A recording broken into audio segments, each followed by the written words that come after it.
Hi, my name is Joe Harding. I'm a CPA, and I'm talking to my brother, who's a realtor. And today we talked about some lesser-known things or things that we run into in the profession that are maybe lesser known. We talked about 1031 exchanges, loan assumptions, and cost segregation, all in one podcast. Hi, my name is John Harding, and I'm talking to my brother, Joe Harding, who is a CPA. He's a fine CPA here in Phoenix. And today we talked about loan assumption, which is probably the best way for home buyers to get the lowest interest rate possible. And we also talked about 1031s, which most people don't realize it's possible on a personal property to take advantage of that tax savings. So if you are in that situation where you're thinking of selling your home, maybe not right now, but maybe into the future, but you're worrying about what's going to happen with my taxes, what's going to happen with my interest rate that feels so low and beautiful right now, tune into the podcast.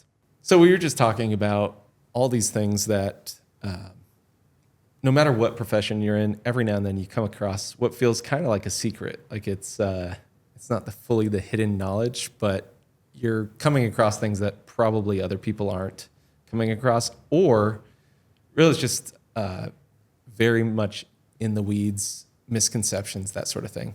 So you got to tell me, you had a great story of a client that was looking to buy a house and had a huge gain on the house. Tell me a little bit about what they came to you with and what you found out.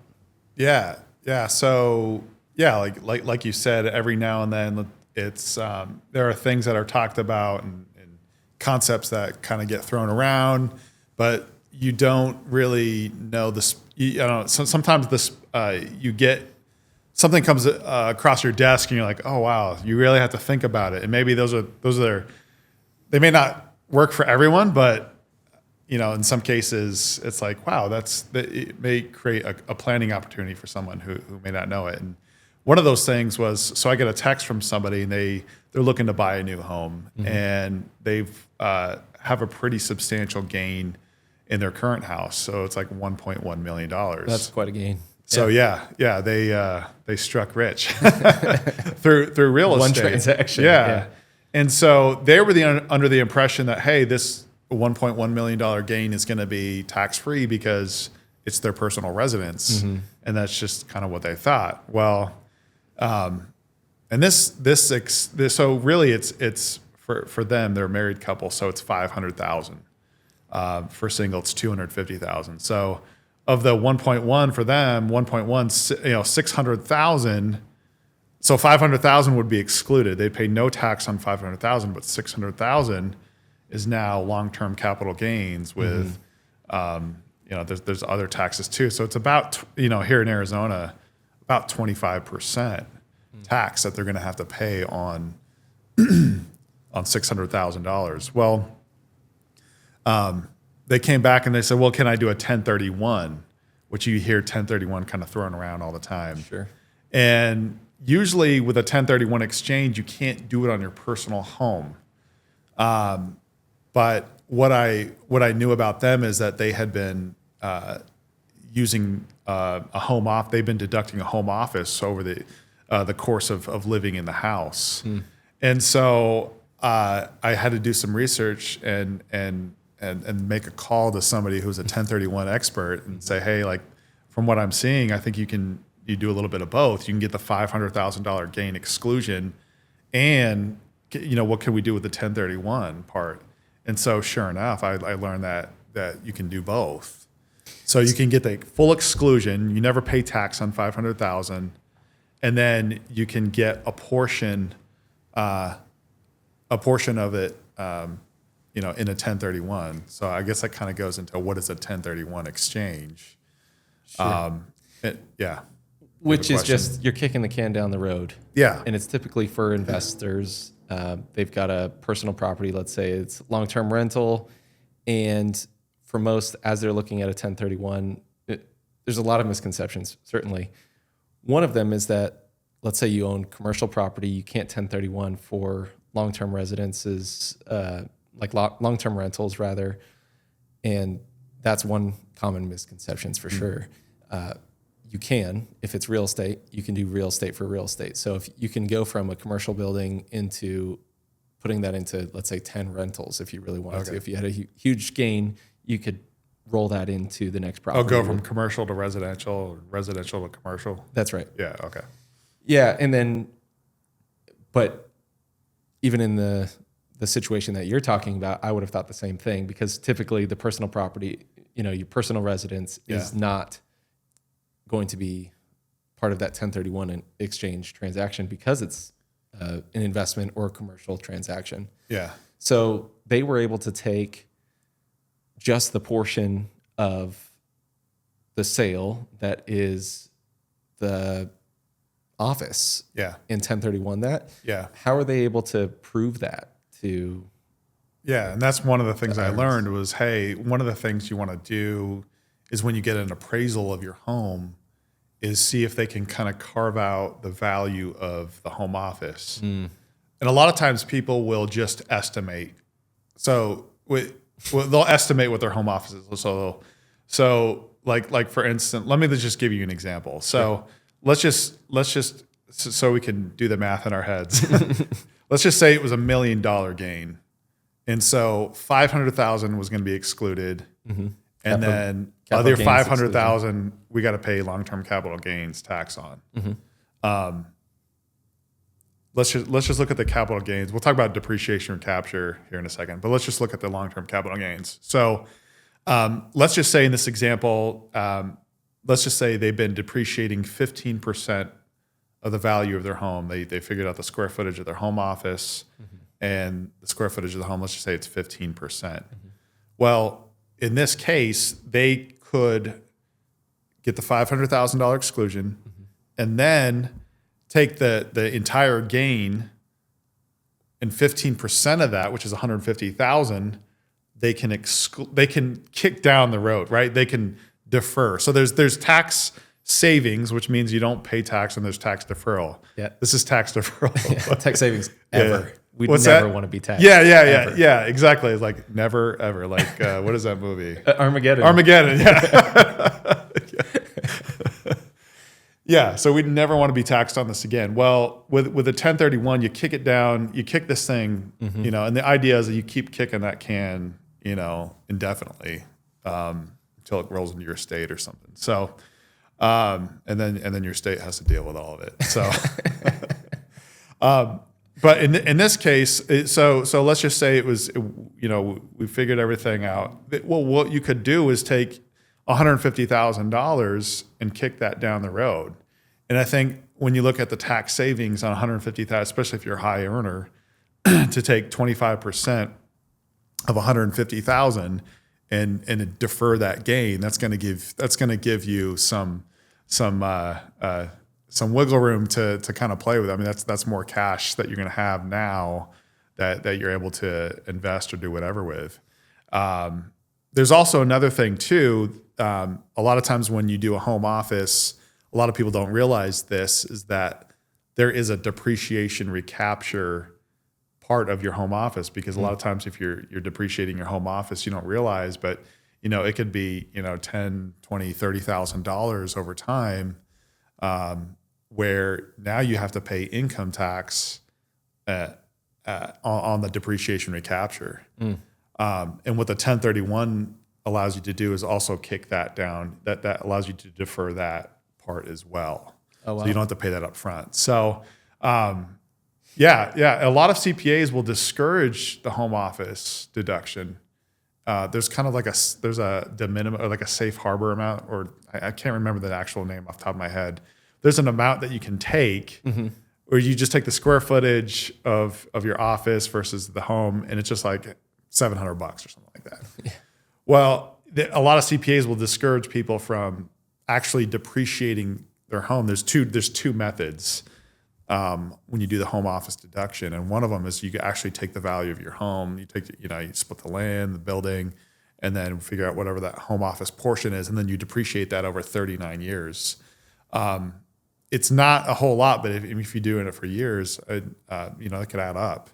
And then all of a sudden you got $30,000 of income attack, hit you in 1 year. That could take you by surprise. Yeah.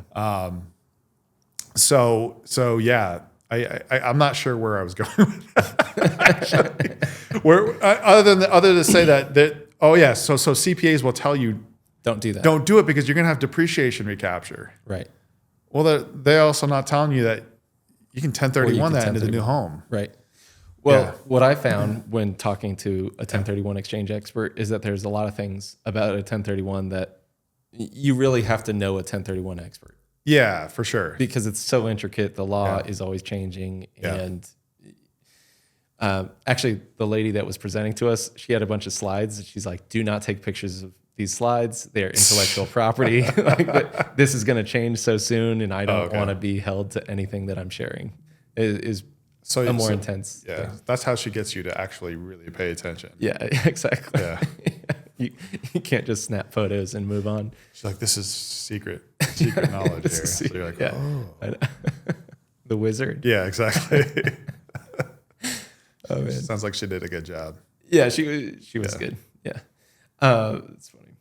So now in the example that you're talking about, so in this specific case, let's say if they had the $1 million, now that means they can take the 500, no tax on that 500, 150, if that's 15% of the usage of their home, they can move that into a 1031 Yeah. and push that taxation down the line. Yeah, yeah. And part of that 150 gain will also include the depreciation recapture. Ah, okay. So that's going to be part of that gets kicked into it. So it's not 100%, 150,000. There'll be 150,000 with some depreciation recapture. So, but you want to kick that. You definitely want to, defer that, especially if you're to the 40, almost 40% tax bracket. Yeah. Yeah. Yeah, it's a lot of. Yeah. It's a big chunk out of each 100,000 that you're selling. Yeah. Yeah. Okay, so I've had similar questions lately about people that are. Oh yeah. looking So to for move you, up. yeah. So Yeah. we're always talking about me. No. Tell me. So the people that are kind of considering moving up lately, a lot of times they're thinking, well, when we buy this next property, how am I going to afford it? Because my interest rate is a 2.5% or a 3%, Yep. and interest rates right now are otherwise like 6.5% to 7%. Yeah. And of course, things will probably change by the time this podcast comes out. But those rates are daunting to someone that's currently paying $1,500 to $2,000 a month, and now they look at what their next house is going to be. One thing that most people don't know about that are looking to move up is a loan assumption. So what a loan assumption is, and you can't do this with everybody. It's not like every single loan can be assumed. Yeah. But what you can do is, So who's assuming the loan? Is it the buyer? either one. So if you're selling your house, you could have somebody else assume your loan Yeah. if you have an FHA or VA loan product. So, Okay. So I you're guess it better- would naturally go both ways, right? Yeah, right. It could naturally. If only the buyers and no one would be Only the able to buyers. assume. Yeah, that's Yeah, a good point.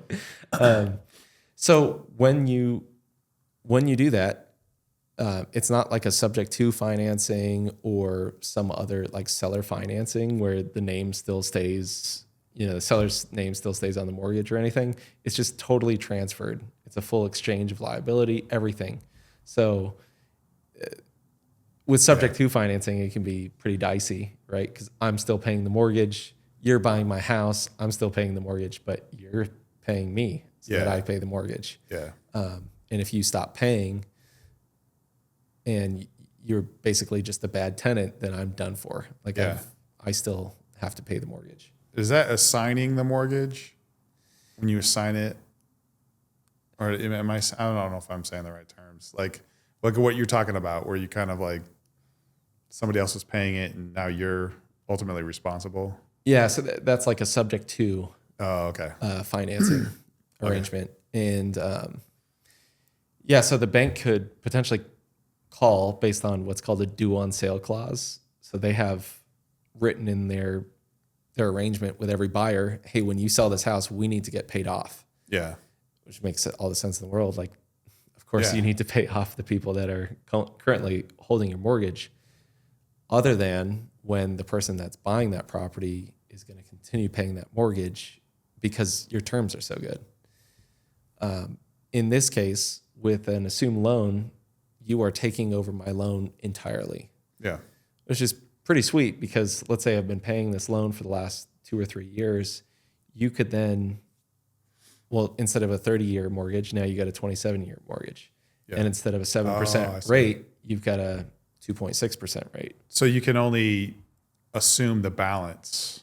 That's right. So you got to get another, you might have to get another mortgage, or how does that work? Where do you know, let's just say there's a $250,000 loan on the house, but you buy the house for 500, you got to come up, what do you get, like a second? Yeah. So you can do a couple of different things. So for somebody that's looking to move up, like the people that you're talking about, right? They have this huge They've game got that equity. they can roll in. Yeah. Right? Yeah. So, but you have to have 10% of a down payment in cash. Okay. The rest, you may be able to get basically a second, like a HELOC on that new home. And there are only certain providers that will do that. But as long as you can come in, so you said 500,000. So if I can come to that purchase with 50,000, then a bank is very likely to make up the difference of that 200,000 that's left over in that cash. Right. That's going to be a rate that's based on, it's not going to be a fixed rate. Yeah. So you're going to have a $250,000 loan at 3%, and then a $200,000 loan at 6%. Yeah. Probably more. Or more. Yeah. And so then you have like a blended rate that's going to be less than what today's market rate is because it's still, so now you got, but it's better than a full, 6.5%, 7% on a $450,000 loan. Right. Yeah. Yeah. And so the best people to buy from are the people that bought basically at the height of the market. People that bought in 2022, like from January to March. There is a fair amount of transactions, and you can obviously, depending on your situation, you could have a whole bunch of different ways to structure it, but phenomenal way for somebody that's looking to move up, has a bunch of equity, but isn't happy with the house that they're living in. Yeah. Who is, right? Who is content? We all need more. More power. Yeah. You live in one home and it's kind of like dating, kind of, you're like, oh, this home's great. We did everything right. We remodeled it. Yeah. It's all and then perfect. like a year later, you're realizing like electrical isn't working right. Yeah.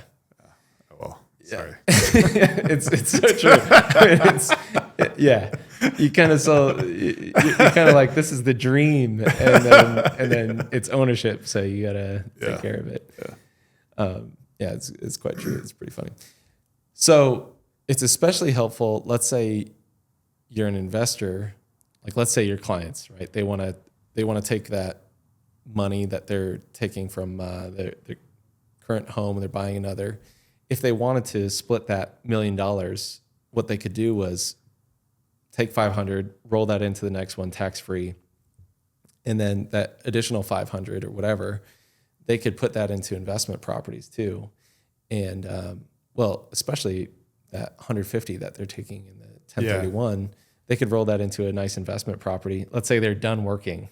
Like the kind of the ideal situation is that they're done working and they're going to put it into another. Yeah, so they're not going to do it, because you could do it to another home and then have a home office in the new home. Right. You could roll it into the new one like that, or you could do it. I guess you could do it for another property. Yeah, I mean, you'd have to work with the 1031 to make sure it's all structured right. But yes, and because you got to live in a new house, right? And yes, but let's say if you wanted to just 1031 that additional 150, and you wanted to find an interesting way to invest that little chunk. Yeah, for you, if you're making $1 million, that 150 isn't like the most amazing thing in the world. But you could buy another property that cash flows basically, or multiple. I didn't think about it that way. Yeah, you could buy two properties. Is that what you're saying? Is like you could buy one residential and another commercial rental, and then roll that portion into the rental. Yeah, that's right. And then when they took that 150, let's say, well, especially for VA buyers, there's a number of VA buyers that actually had somebody call me in this last week that they've got to sell their house, and they're looking at that gap, and that gap isn't that big. They're not going to make a ton of money on that house, but they've got a VA assumable loan. Oh, okay. So you could take that, whatever amount of cash is left, and put it into the next property. If it's a good cash flowing property, you could assume that VA loan and start making money on the side with a rental income after having 1031 that. Because you have 45 days to identify the properties that you're going to put the money into, and then 6 months to complete the transaction. And that would be enough time to 1031 that. Feel free to share that advice with your clients. Because, I mean, if they're truly trying to 1031. You're talking about assuming and 1031. Yeah, you could. Bam. Look at that. Bam, Didn't even see that. Didn't even see combo. that coming. Well, and then you're sitting at a 2.25% rate sometimes. Yeah. And you don't care where these things are necessarily, as long as they're going to rent out. You don't care if it's in, Timbuktu, West Virginia. Always the West Virginia reference. Every podcast must have a West Virginia reference. You could. I'm sure that there's some VA buyers or VA sellers in West Virginia. I don't know what that means. I don't know. I got to be careful. I know. You gotta Please cut that. Get canceled. Yeah, really quick. This guy's anti-military. I know. Seriously, we will have to cut. Yeah, we'll have to cut that one. This is what happens when we just get together and having too good of a We time. can't actually talk the way we normally talk. Yeah, that's true. Sorry, Joe. We forgot you're in the room. Like, that is offensive. That is offensive. I realized after I said, I know. I was like, kill him. kill him. Like, kill him. Cut the mic. It's hard to rebound after that. Yeah. Needless to say, there's ways that you could combo some of these Yeah. ways the to structure. strategies. Yeah. Yeah. Yeah. I didn't see that one coming. Like I said, like that was, Throwing a we're curveball. each talking about our own little thing Yeah. to like bring it together. Morphing. Yeah. So you could 1031, take that gain, put it into the next home, assume that loan at a killer rate, Yeah. cash flow that property, and then you could put a cost segregation study on that chunk. Oh yeah. Oh man, You could. Yeah, you could. I Yeah. mean, if you wanted to just absolutely optimize your life like Yeah. a madman. Yeah. Which we'll see. We'll see what's gonna come up. Well, things to come. Yeah, that's right. I 2026. know. Getting all my clients very excited about this. Yeah. Are they like, when is it going to happen? Tell me more. Yeah. Who said it? Yeah. Who's telling you that? Well, yeah, I know that's what. Yeah. So every day, I mean, I'm hearing some of these provisions might be, I don't know if I talked about it last time, might be retroactive to 2025. The 100% bonus depreciation has been tossed out as being retroactive to the beginning of 2025. That would be nice. That would be nice. Yeah. So then it's going to go from what is it, like 40? It went, 40%? yeah, it's 40% this year. So you do a cost segregation study, you're kind of limited on the first year part. You get some of it over time, usually it's depending on the property, but 5, 7, or 15-year stuff. So you still accelerate part of it, but you don't get the full benefit up front. Right. In year one. So that's usually what people want it now. Right. They don't want to wait. When do they want it? Yeah. Now. What do we want? Tax savings. When do we want it? Now. Now. Yeah. Any other interesting things in your world since you're in the absolute thick of? No. Nothing interesting Nothing ever happens. It's been good. Well, I got my daughter's report card today, and she said one of her goals, she's 5 years old, one of her goals for the upcoming quarter is to swim far into the ocean. This is on her report We were supposed card. to go to California this summer, so we're You're nixing going to put a that tether one. on her? Yeah, she is. Swim far into To the the ocean? ocean. That's a terrifying idea. Yeah, I got to figure out.